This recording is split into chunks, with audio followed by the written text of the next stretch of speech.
Hello everyone, DCB here, and welcome to another video. In this video I would like to discuss the joy of reading. Yes, the joy of reading books.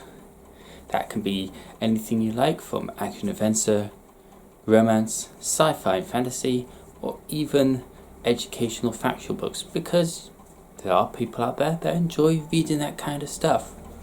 Before we sort of get into it, I would like to say that I believe that reading is good for you. It helps broaden your mind, helps you relax, and also lets your mind wander, lets it vision what you're reading, seeing things without seeing them, hearing things without hearing things.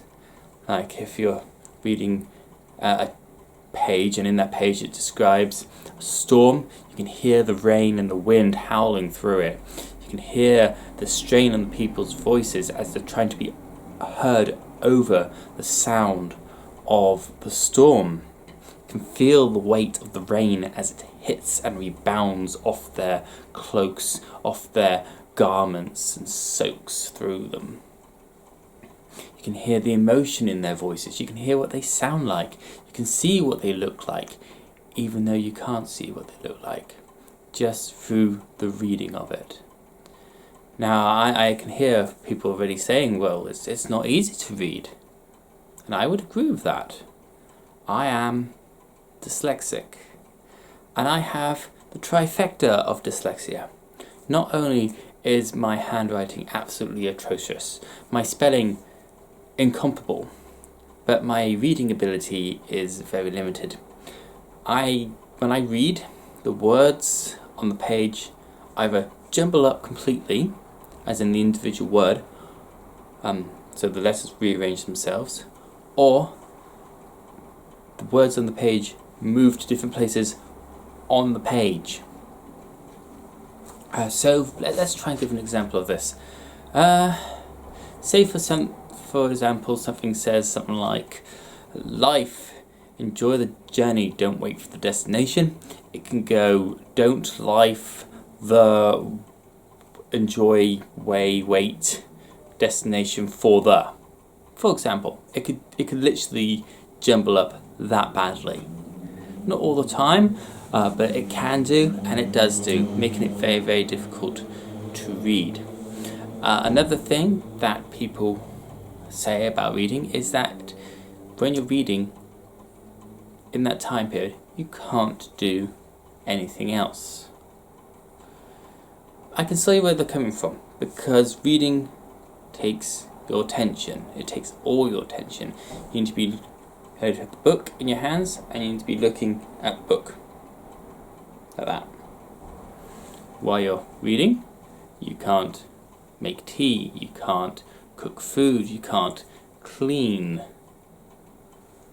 Or can you? Can you read one-handed and clean? Depends on your reading ability, depends on you as a person. Obviously, I wouldn't be able to do that due to my dyslexia, and a lot of dyslexics wouldn't be able to do that as well. So how is reading good? Increases your vocabulary. Yeah? Reading helps you increase your vocabulary. There are words in books that you would not normally find in general conversation. There'll be expressions and ways of describing how a person feels through a book that you wouldn't be able to envisage otherwise, in my opinion.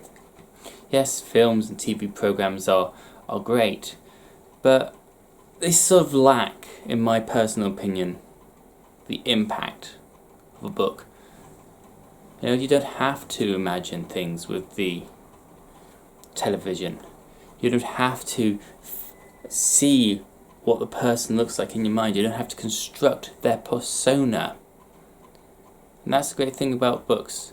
Everyone who reads that book, whether it be the same book or a different book, will have their own view of what that person looks like, especially if it's a fiction book, you know, a book that isn't based in reality.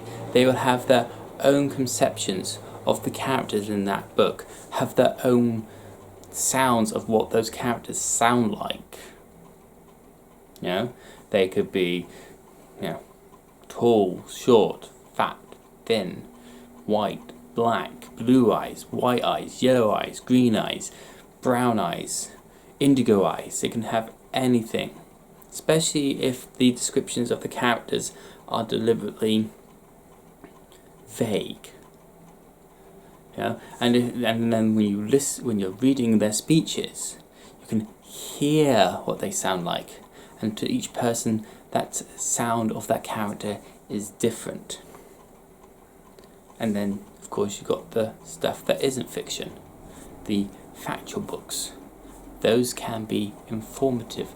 They can help to educate us and to enlighten our understanding of certain things, especially if we have an interest in it, which is a bit of a problem with the factual books, especially if you don't have any interest in them. When you're forced to read them because of a curriculum, but you have absolutely no interest with them, that is where reading becomes notorious and, unfortunately, boring, and a lot of people lose interest in it at that point because they are forced to read something that they just don't enjoy. Not everybody enjoys the birth of quantum mechanics and the workings of the universe. Some people may enjoy, the rise of Rome or the mathematical equations. Some people like reading mathematical equations and trying to understand how these equations work. Not everyone enjoys the same thing in reading, and that's perfectly fine. But we don't read enough, in my personal opinion. I don't read enough, in my personal opinion, and I enjoy reading. I just struggle with it. Struggle so hard.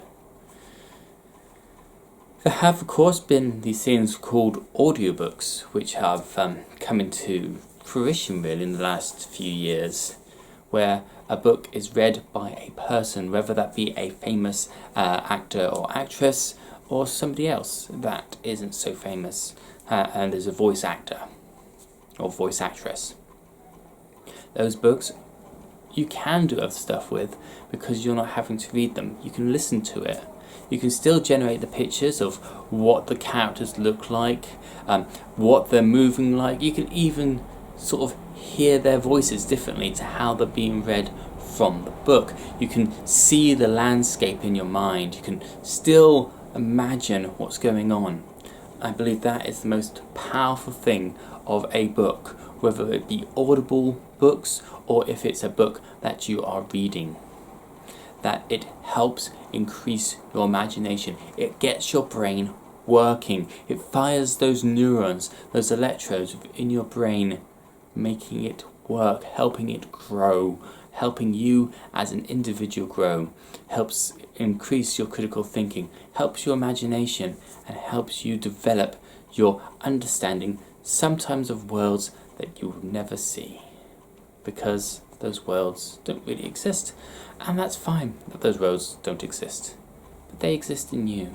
They exist on that page, in that moment.